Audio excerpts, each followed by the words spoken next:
আচ্ছা বলুন তো, আমরা কি কেবলই একটা মানুষের প্রেমে পড়ি? আমার তো তেমনটা মনে হয় না। আমরা প্রেমে পড়ি তার চোখের, তার হাসির, তার গলার স্বরের, তার থাকা না থাকা সবটারই প্রেমে পড়ি। ভিড় রাস্তায় হঠাৎ একটা চেনা নাম, একটা চেনা গন্ধ আপনাকে মনে করিয়ে দেয় সেই মানুষটার উপস্থিতি। ভালোবাসা আসলে কিছু স্মৃতি, কিছু অনুভূতি আর একটা আস্ত মানুষ, যে মানুষটা কিছুটা হাওয়ার মতো, মনে পড়লেই ভীষণভাবে ছুঁয়ে যায় আপনার সবটা। আজ এরকমই একটা ভালোবাসার গল্প শোনাবো আপনাদের। শুরু হচ্ছে পিয়ালির ডাকবাক্সের বিশেষ নিবেদন, পিয়ালি সাহার কলমে হাওয়ার মতো আমায় ছুঁয়ে যাও।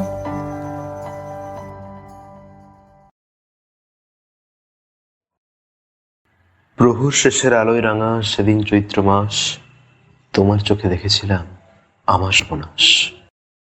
গুড ইভিনিং কলকাতা, আপনারা শুনছেন 92.5 লাভ এফএম, আর সঙ্গে আছি আমি আপনাদের লাভ গুরু সম্রাট। এখন ঘড়িতে বাজে ঠিক 7টা, আর আমি এসে গেছি আজকে আপনাদের ভালোবাসার জ্ঞান দিতে। কোচিং এ কাউকে দেখে মন ধুকপুক, ইনবক্সের নম্বর চাইছে কোনো উজবুক, ডেটে কি চান, ট্রুথ অর ডেয়ার, নাকি হতে স্পেশাল কোনো কুক। আপনার ভালোবাসার রিলেটেড যে কোনো সমস্যা জানাতে ফোন করুন 989898 নম্বরে, আর পেয়ে যান তার সমাধানের রাস্তা। আপনাদের কল আসতে থাকুক, আর ততক্ষণ শুনে নিন একটা মন ছোঁয়া ভালোবাসার গান।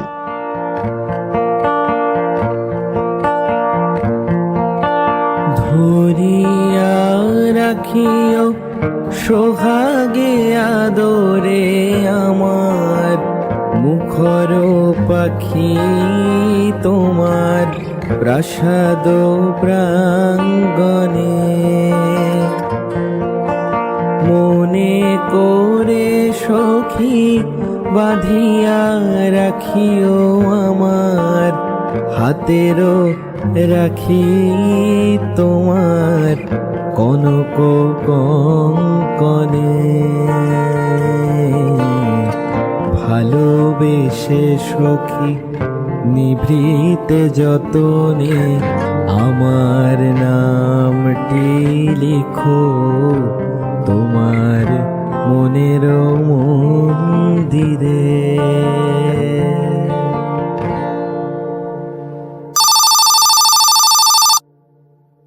Hello hello. আপনার নামটা বলুন আর কোথা থেকে বলছেন সেটা বলুন। হ্যাঁ, আমি বর্ষা ফ্রম বেহালা। বর্ষা ফ্রম বেহালা? প্রেমের জল জমেছে নাকি? যাই হোক বর্ষা, বলুন আপনার সমস্যা। আমি একজনকে ভীষণ ভালোবাসি, কিন্তু তাকে কিভাবে বলবো বুঝতে পারছি না। অ্যাকচুয়ালি আমি মেয়ে হয়ে যদি তাকে প্রপোজ করি, সে আমাকে হ্যাংলা ভাববে না তো? আরে না না, আজকের দিনে কি ছেলে কি মেয়ে সবাই তার ভালোবাসার কথা জানাতে পারে, ইকুয়ালিটির যুগ চলছে। হ্যাঁ, আর রইল কথা কিভাবে জানাবেন। এক কাজ করুন, আপনি তাকে একটা ডেটে নিয়ে যান, দেন তার সাথে খুব সুন্দর করে একটা সময় কাটান, আর তারপর তাকে নিজের মনের কথা জানান আপনার মনের সম্পূর্ণ ভালোবাসা দিয়ে। সত্যিকারের ভালোবাসাকে কেউ কখনো অবহেলা করতেই পারে না, কৈশাখ। Okay okay, thank you so much.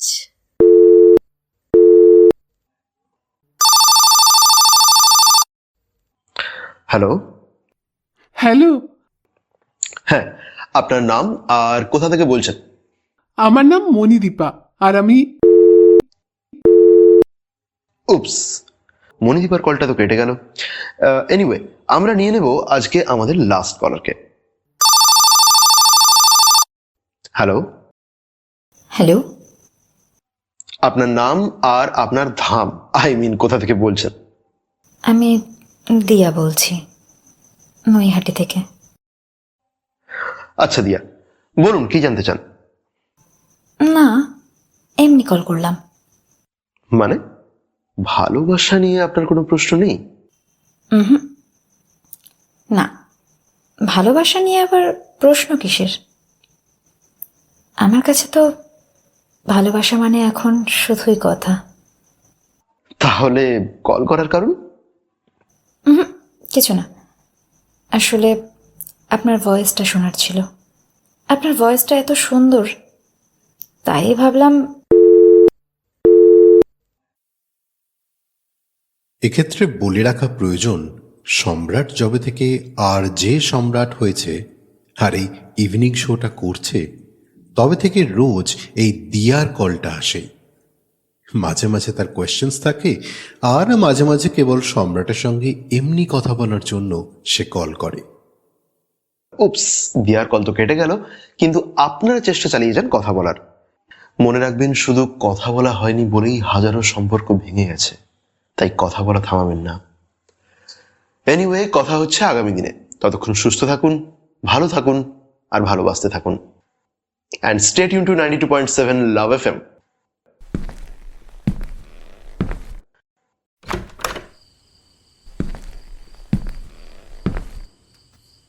উফ, শেফালি দিয়ে একটা চা দিও না প্লিজ, মাথাটা বড্ড ধরেছে। কিরে, আজ আবার এসেছিল ওই দিয়ার কল? আর কি, তোর তো দারুণ ব্যাপার। হ্যাঁ, লোকে কল করছে শুধু তোর গলার আওয়াজ শুনবে বলে, তাও আবার প্রত্যেক দিন। উফ, আর পারি না। সেটাই তো দেখছি, দাদা আমাদের সুপারহিট। ধ্যাৎ, কি যে বলিস না তোরা। আমার তো মনে হয় মাথায় সমস্যা আছে মহিলার, তাই করেন এরকম। বলছি সম্রাট, তোমার জন্য কল আছে। তোমার কোনো ফ্যান কল করেছে, একটু কলটা নিয়ে নাও প্লিজ। হ্যাঁ, আসছি। যা যা, দেখ আবার নতুন কোন দিয়া কল করলো। হ্যাঁ,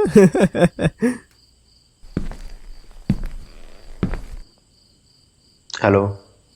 হ্যালো, আমি দিয়া বলছি। দিয়া ফ্রম নৈহাটি, রাইট? হ্যাঁ, আপনি এখানের নম্বরও খুঁজে নিয়েছেন? কোথায় পেলেন নম্বরটা? সেটা ইম্পর্টেন্ট না। ইম্পর্টেন্ট যেটা, সেটা হলো আপনার সাথে কথা বলাটা। ওকে, বলুন কি জানতে চান। তেমন কিছুই না। যাব বাবা, তাহলে নম্বর জোগাড় করে কল করলেন কেন? যদি বলি বন্ধুত্ব করতে। বন্ধুত্ব? ওকে, ফাইন, চলতে পারে। আপনার ভয়েসটা ভীষণ সুন্দর, আমার ভীষণ পছন্দের, তাই আর কি একটু কথা বলতে চাই আপনার সাথে। দেখুন, সবই ঠিক আছে, কিন্তু তাই বলে এভাবে অফিস প্রিমিসেসের মধ্যে কথা বলাটা কি আপনার সত্যি ঠিক বলে মনে হয়? জানি তো ঠিক নয়, তাই বলছিলাম আপনার পার্সোনাল নাম্বারটা পেতে পারি? আপনাকে ডিস্টার্ব করব না, পাক্কা। শুধু একটু কথা বলবো। না, মানে এভাবে নম্বর দেওয়া না। প্লিজ, আপনি যদি কোনো কারণে আমার জন্য ডিস্টার্ব বোধ করেন, আমি কথা দিচ্ছি আমি আপনাকে আর কল করব না। আর আপনি না হয় সেরকম হলে আমার নাম্বারটা ব্লক করে দেবেন তবুও প্লিজ। ওকে, নিন নিন নিন, please note down 9836939881। Thank you, thanks a lot. It's okay, pleasure is mine. পরের দিন রাত 11:30টায়।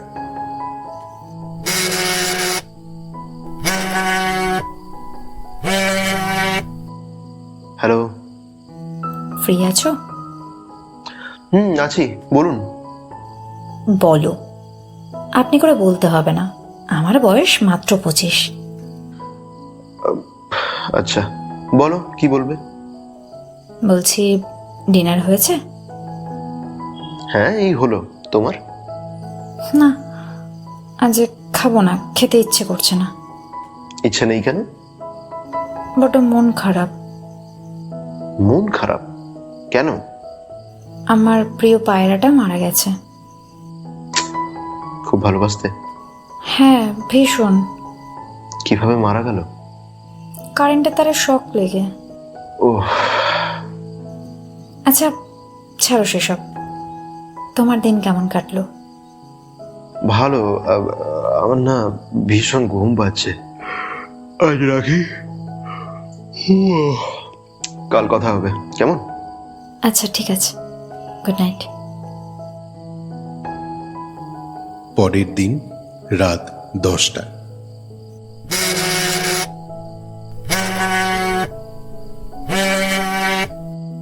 হ্যালো, ডিনার হলো? হলো। আজ কেমন কাটলো? মোটামুটি।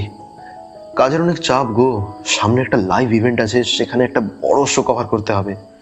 বড় বড় সেলিব্রিটি থাকবে, রিপোর্টার থাকবে। উফ বাবা গো বাবা, খুব চাপ।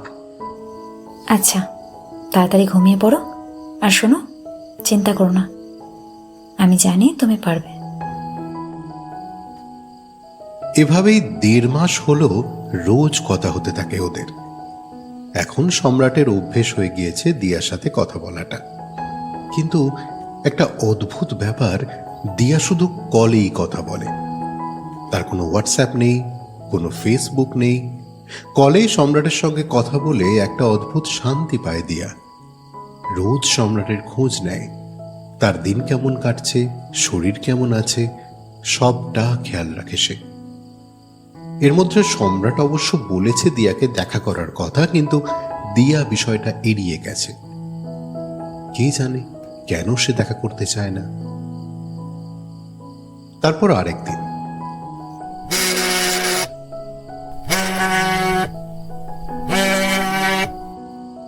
হ্যালো, বলো। কি ব্যাপার মশাই, কেমন গেল দিন? আরে কাল ওই লাইভ ইভেন্টটা আছে না, পুরো দায়িত্ব আমার ঘাড়ে চাপিয়েছে। খুব চাপ লাগছে জানো। তুমি পারবে আমি জানি, এত চিন্তা করছো কেন? হয়তো, জানি না।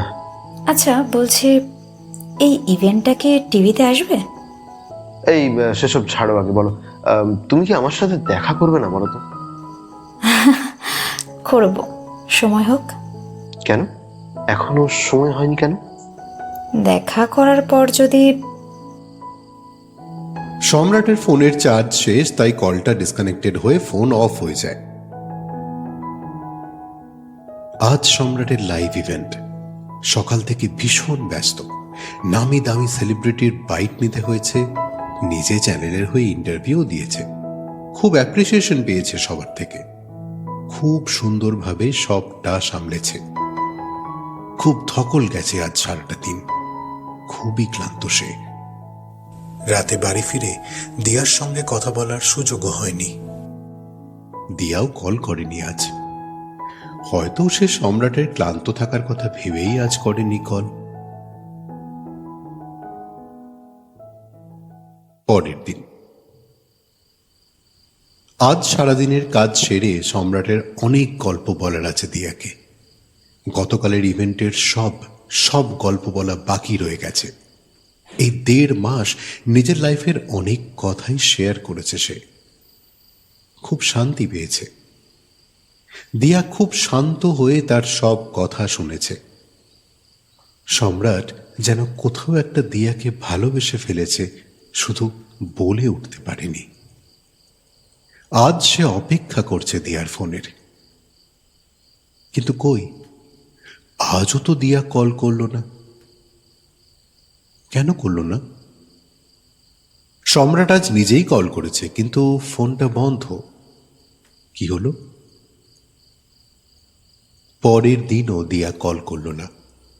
সম্রাট কল করাতে আবারও ফোনটা বন্ধ পেল।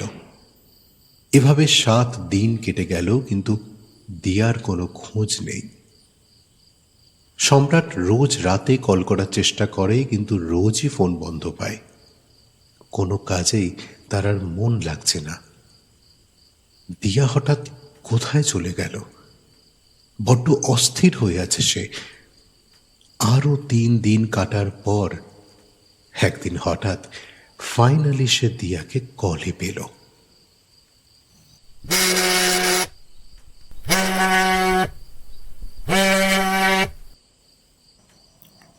হ্যালো, কোথায় ছিলে এতদিন দিয়া? ফোন বন্ধ কেন ছিল তোমার? তুমি তুমি কি জানো আমি কতটা টেনশন করেছি? ফোন কেন বন্ধ রেখেছিলে বলো? এমনি। কি লুকোচ্ছ তুমি? কিছু না। প্লিজ দিয়া বলো, তুমি কেন বুঝতে পারছো না? আমার চিন্তা হচ্ছে। সম্রাট, তুমি আমাকে আর কল করো না। মানে কি কি বলছো কি? তুমি আমার দীপ নও। দীপ? দিয়া, এসব কথার কি মানে? আসলে আসলে সেদিন তোমার লাইভ ইভেন্টটা আমি দেখলাম। তোমাকে প্রথম আমি দেখলাম ওখানে। তুমি আমার নও, জানো? কি সব বলছো দিয়া? কি হয়েছে কি তোমার? শোনো তবে, আমি একজন ক্যান্সার পেশেন্ট। আজ থেকে 6 মাস আগে আমার ক্যান্সার ধরা পড়ে, লাস্ট স্টেজ। ডাক্তার বলেই দিয়েছিলেন আমার হাতে আর সময় নেই, খুব জোর 1 বছর। তার আগে পর্যন্ত আমার জীবনটা এমন ছিল না, জানো? আমি ভীষণ ভালো ছিলাম, ভীষণ। আমার আর আমার ভালোবাসার মানুষ দীপ, আমরা দুজনেই খুব হ্যাপি ছিলাম। 12 বছরের আমাদের সম্পর্ক। নেক্সট ইয়ার আমাদের বিয়েও ঠিক হয়ে যায়। কিন্তু এই ক্যান্সারটা না, এই ক্যান্সারটা আমার সব কিছু শেষ করে দেয়, সব কিছু। আমার এই ক্যান্সারের খবরটা পাওয়ার পর ওই মানুষটা আমার হাত একদিন, এক মুহূর্তের জন্য ছাড়েনি, একবারের জন্য না। কিন্তু কিন্তু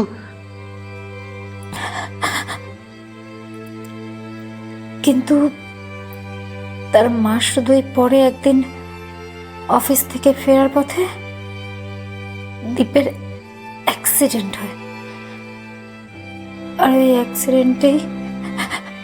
অ্যাক্সিডেন্টে দীপ মারা যায়। আমার দীপ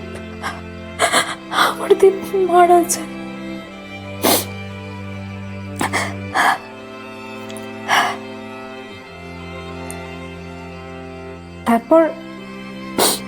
তারপর আমি পাগলের মতো প্রায় পুরো পাগলের মতো ঘুরে বেড়াই ওর জন্য।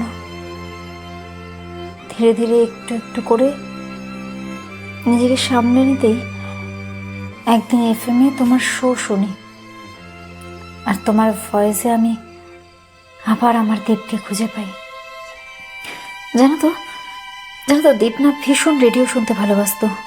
ও বলতো, ওরে পাগলি, রেডিও যে কি তা তুই একদিন ঠিক টের পাবি, দেখিস।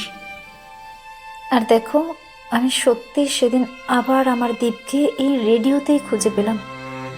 তোমার গলার আওয়াজ, তোমার কথা বলার স্টাইল, পুরোটা দীপের মতো। তাই রোজ পাগলের মতো তোমাকে কল করতাম, তোমার নাম্বার জোগাড় করে রোজ রাতে তোমার গল্প শুনে ঘুমোতে যেতাম। ভাবতাম আমার দীপ আমার কাছেই আছে, কোথাও যায়নি আমাকে ছেড়ে। আর তো মাত্র 6টা মাস, ব্যাস এইটুকু কাটিয়ে দিতে পারলেই আমি চিরতরে আমার দীপের কাছে চলে যাব। তাহলে লাস্ট 7 দিন কেন কল করলে না? আমি জানতাম না, জানো, আমি জানতাম না যে ওটা টিভিতেও দেখাবে, তাহলে কোনো দিনও আমি দেখতাম না। সেদিন ইভেন্টে তোমার ইন্টারভিউটা দেখতে পাই, আর সেদিন বুঝতে পারি তুমি আমার দীপ নও। আমি রোজ রাতে তোমার গলার আওয়াজ শুনে আমার দীপের ছবি মনে এঁকে ঘুমোতে যেতাম। পরের দিন যদি আমি না উঠি, আমার কোনো কষ্ট ছিল না। কিন্তু তোমাকে দেখার পর বুঝলাম আর তোমার ভয়েসে দীপের ছবি মনে আসবে না, তোমার মুখটাই মনে পড়বে। আর আমি তোমার সাথে কথা বলতে পারবো না। দীপের কথা ভেবেই আমি তোমার সাথে কথা বলতাম, আর যখন সেটা নেই তখন এসব ভাবতে ভাবতেই কেমন একটা শ্বাসকষ্ট শুরু হলো। আর তারপরে লাস্ট 7 দিন আমি হসপিটালে ছিলাম। ডাক্তার বলল এই যাত্রায় বেঁচে গেছে, কিন্তু সময় আরো কমে এসেছে, যে কোনো দিনই। দিয়া, প্লিজ, তুমি ঠিক এই কারণে কখনো আমার সাথে দেখা করতে চাওনি? দিয়া, তুমি একবারও আমার কথা ভাববে না? আমি যে তোমাকে আমার হাতে আর বেশি সময় নেই সম্রাট, তুমি ভালো থেকো। আমি বাকি কটা দিন আমার দ্বীপের ছবি নিয়েই কাটিয়ে দেব। তবে তুমি ভালো থেকো। বাকি কটা দিন আমাকে বন্ধু হয়ে পাশে থাকতে দেবে প্লিজ? দেবে না তুমি দিয়া? না, ভালো থেকো, বাই। দিয়া বাই? তুমি বলছো ভাই? তুমি না বলতে? একদম বাই বলবে না? এই একদম না, বাই বলবে না। বাইটা শুনলেই মনে হয় এই শেষ, আর কোনোদিন হয়তো কথা হবে না। তাই নো বাই, অনলি রাখছি। মনে থাকবে সম্রাট, বাই, অ্যান্ড আই মিন ইট। ভালো থেকো। 6 মাস পরে। আপনারা শুনছিলেন 92.5 লাভ এফএম, আর সঙ্গে ছিলাম আমি আপনাদের লাভ গুরু আরজে বিহান। ঘড়ির কাঁটা এখন বলছে সময় হয়ে গিয়েছে 8:30, অর্থাৎ আমার বিদায় নেওয়ার পালা। তবে এভাবেই কি আর আমি যেতে পারি? যাওয়ার বেলায় থাকছে ভালোবাসার একটা গান। ফিরছি আবার কালকে, ততক্ষণ আপনারা ভালোবাসতে থাকুন আর ভালো থাকুন। Bye bye.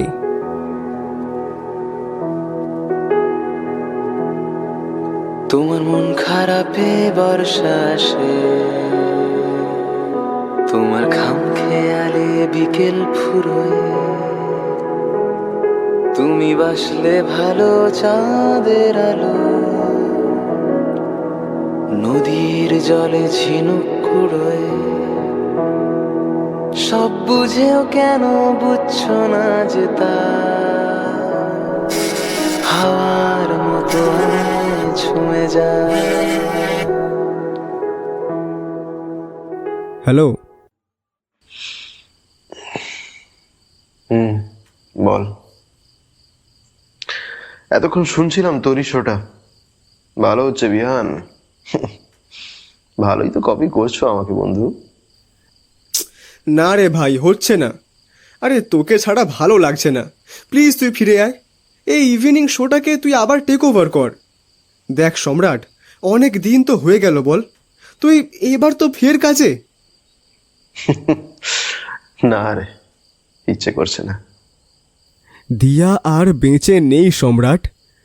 তাহলে কার জন্য তুই নিজেকে এমন করে মাইকের থেকে দূরে রেখেছিস বলতো? জানি না, মাইকটাকে সামনে দেখলেই মনে হচ্ছে দিয়া কষ্ট পাবে আমার ভয়েসে। আমার ভয়েসটা শুনলেই ওর তো আমার ছবিটা মনে পড়ে যাবে। আর কিন্তু দিয়া তো, ও আমার মনে আজও বেঁচে আছে বিহান, আজও। আমার আর আরজে থাকা হবে না রে। ভালো থাকিস। তোমার মন খারাপে বর্ষা আসে, তোমার খাম খেয়ালে বিকেল ফুরোয়, তুমি বাসলে ভালো চাঁদের আলো, নদীর জলে ঝিনুক কুড়োয়। সব বুঝেও কেন বুঝছো না যে তা হাওয়ার মতো আমায় ছুঁয়ে যায়।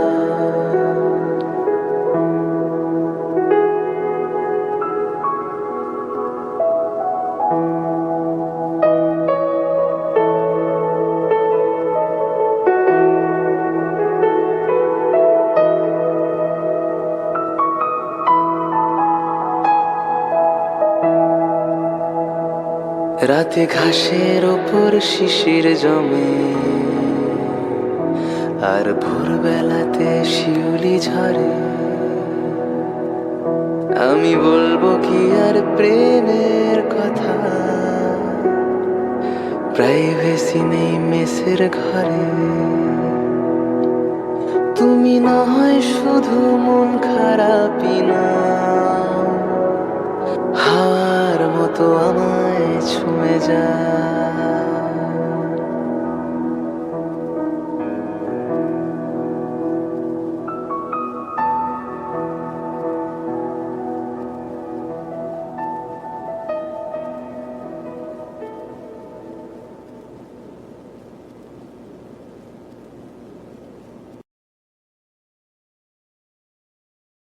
এতক্ষণ শুনছিলেন পিয়ালি সাহার কলমে হাওয়ার মতো আমায় ছুঁয়ে যাও।